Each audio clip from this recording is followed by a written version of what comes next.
is the running back. Play action.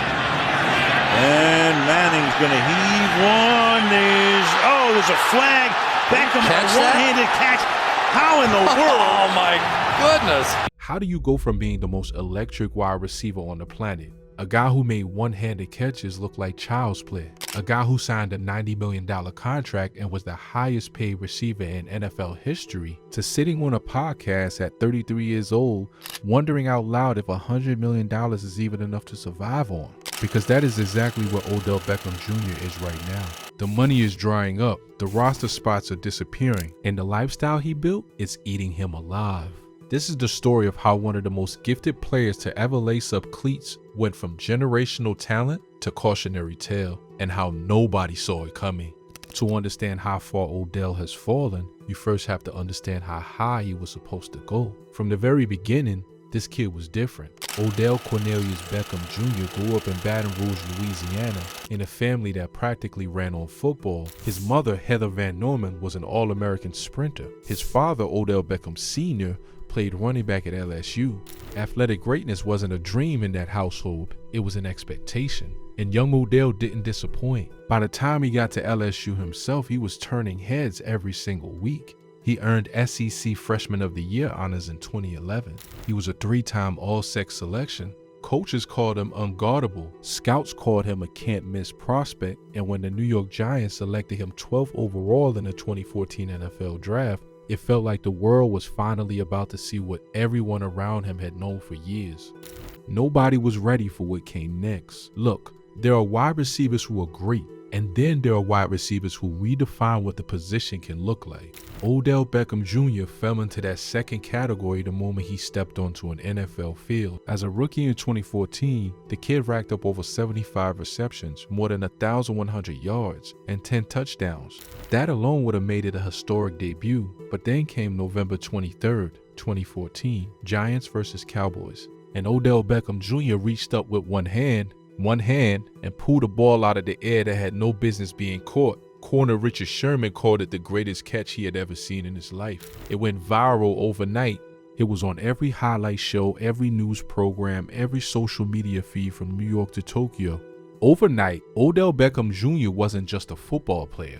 He was a phenomenon, and he kept delivering. By 2016, he had shattered records that people thought would never be broken, becoming the fastest player in NFL history to reach both 200 career receptions and 4,000 receiving yards. He was named to 3 Pro Bowls in his first 3 seasons. He wasn't just living up to the hype, he was lapping it. That's when the Giants decided to pay him like the star he was. In 2018, New York handed Odell Beckham Jr. a 5-year, $90 million contract. At the time, the largest contract ever given to a wide receiver in NFL history. $65 million of it was guaranteed. He was officially the highest paid receiver on the planet.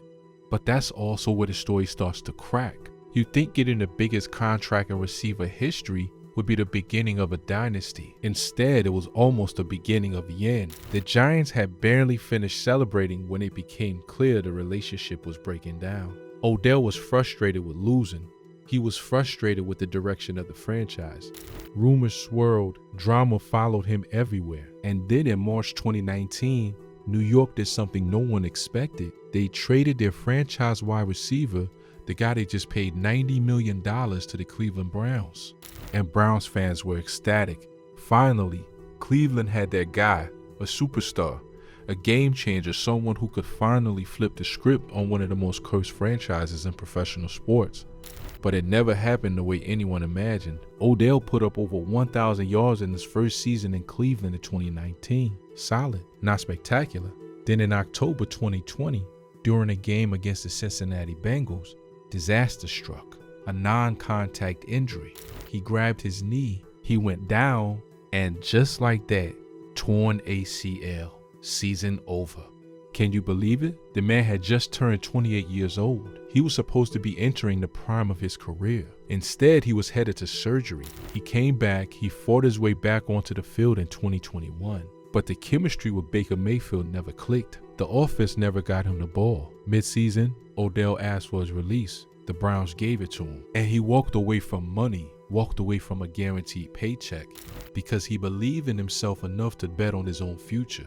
Most people would call that confidence. Looking back now, you have to wonder if it was the first sign that his relationship with money was already complicated. After the Browns released him, Odell signed with the Los Angeles Rams on a one-year deal worth just $750,000. For a guy who had been making $18 million a year, that is a massive step down. But here's where it gets wild. Odell didn't just take the money, he decided to convert his entire salary into Bitcoin. Not invest some of it, not diversify. All of it, every dollar, into crypto.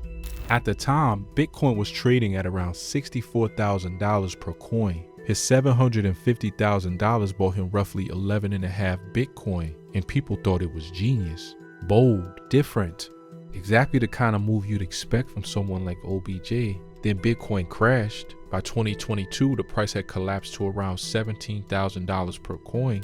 Odell's $750,000 salary was now worth less than $200,000. And here's the thing about crypto, you still have to pay income taxes on the original dollar amount. So when the dust settled, Odell Beckham Jr had actually lost money playing in the NFL that season. A professional athlete who had just won a Super Bowl ring walked away from his job financially in the red.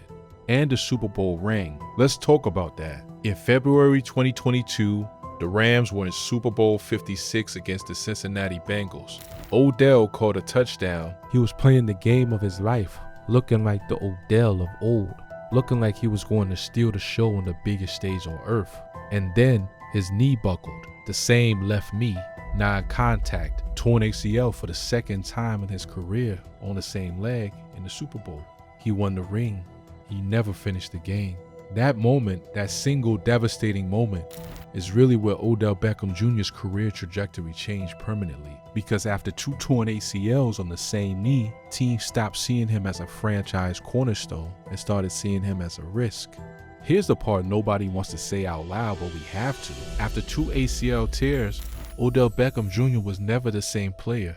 He sat out the entire 2022 season recovering. He came back in 2023 on a one-year deal with the Baltimore Ravens worth up to $18 million, with $15 million guaranteed and a $13.8 million signing bonus. And OBJ showed flashes, catching 35 passes for 565 yards and 3 scores in 14 games. But he missed time with an ankle injury. He wasn't the explosive, game-breaking force that once made the world stop and stare. He was a role player now, a veteran contributor, not a star.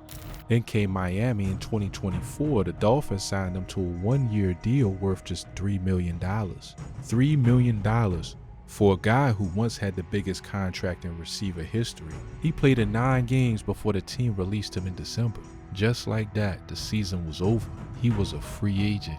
At 32 years old, with a body that had been through the wars, and a lifestyle that had been built for someone making $18 million a year, not $3 million. That's where the math starts to get ugly. This is where most people got really confused, because Odell Beckham Jr. has made over $100 million in NFL salary alone across his career. $100 million, that number is almost impossible to comprehend. And yet somehow, sitting on a podcast called The Pivot, OBJ said something that stopped the internet cold. He sat there and explained, calmly, sincerely, why $100 million is not enough. I always explain this to people, he said. You give somebody a 5-year, $100 million contract, that's 5 years for 60, we're getting taxed. That's $12 million a year you have to spend, use, save, invest. He broke it down. Federal taxes slash the headline number nearly in half. Then there's the agent's cut, typically 3 to 4% right off the top. Then the security team, the publicist, the stylist, the trainer, the chef, the entourage. When you Odell Beckham Jr., you don't just exist, you operate like a corporation. Everyone around you gets a piece of that $12 million before you ever see a dime for yourself.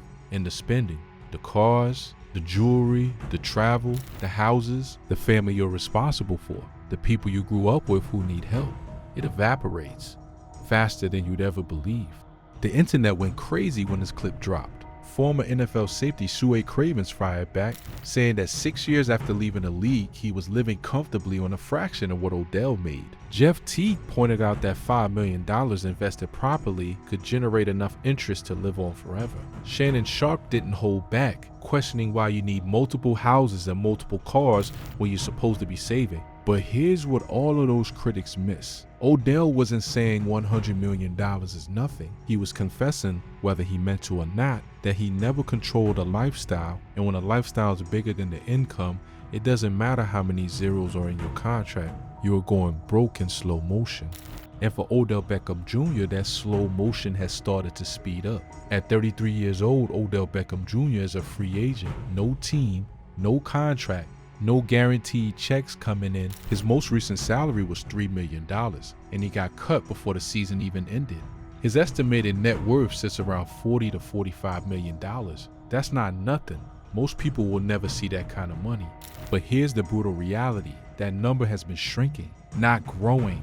A man who made over $100 million in NFL earnings has a net worth less than half of that. Where did the other $60 million go? Taxes took some, the lifestyle took more. And the contracts are getting smaller every single year. From $90 million with the Giants, to $18 million with the Ravens, to $3 million with the Dolphins, to nothing. That downward slope doesn't lie. Meanwhile, the body is 33 years old and has absorbed 2 torn ACLs on the same knee, multiple hamstring injuries, ankle problems, and the cumulative toll of a decade in the most physically brutal sport on the planet. Every team that considers signing him has to weigh, is this guy still worth the risk? The lifestyle doesn't scale down easily. That's the trap. That's always been the trap. You know what makes this story so hard to watch? It's not that Odell Beckham Jr. was reckless or stupid. He's clearly not stupid. He converted his salary to Bitcoin before most people even understood what Bitcoin was. He's thoughtful enough to break down financial math on a podcast in a way that actually makes sense when you strip away the emotion. The tragedy is that he was gifted with one of the rarest abilities in the history of football, a combination of speed, hands, and instinct that comes around maybe once in a generation. And injuries kept robbing him of it right when it mattered most. 2 ACL tears on the same knee, both at the worst possible moments. The Browns trade derailed his prime. The Super Bowl injury derailed his comeback. And while the body was breaking down on the field, the spending never stopped off it. Because nobody tells you to stop living like a superstar just because you got hurt. The entourage doesn't shrink. The bills don't pause. The lifestyle doesn't care about your ACL. Now here he is, 33 years old, unsigned, watching players a decade younger than him sign the kind of contracts he used to command, watching the league move on, watching his window get smaller and smaller. The one-handed catch that made him famous, still on every highlight reel, still one of the most replayed moments in NFL history. But in 2025, that's all it is, a highlight, a memory, something you watch and think about what could have been. So if you had told Odell Beckham Jr. back in 2014, the kid who just made the most impossible catch anyone had ever seen, the kid the whole world was watching, the kid who was about to become the highest paid receiver in NFL history, if you had told that kid that by 33 he'd be on a podcast explaining why $100 million wasn't enough, that he'd be a free agent nobody was rushing to sign, that the money would be drying up and the roster spots would be gone, he would have called that impossible. But for Odell Beckham Jr., the greatest weapon he ever had was also the thing that hurt him most. The belief that the greatness would never stop, that the catches would always come, that the money would always flow, that the body would always hold up. It didn't, and maybe that's the most human part of his story. He wasn't a villain. He wasn't careless with intent. He was just a man who burned so bright, so fast, that by the time the fire started dimming, he didn't even realize the lights were going out. The question now isn't whether Odell Beckham Jr. was great. He absolutely was. The question is whether he protected that greatness on the field and off it well enough to last. And the answer, at 33 years old, broken unsigned, is becoming harder and harder to ignore.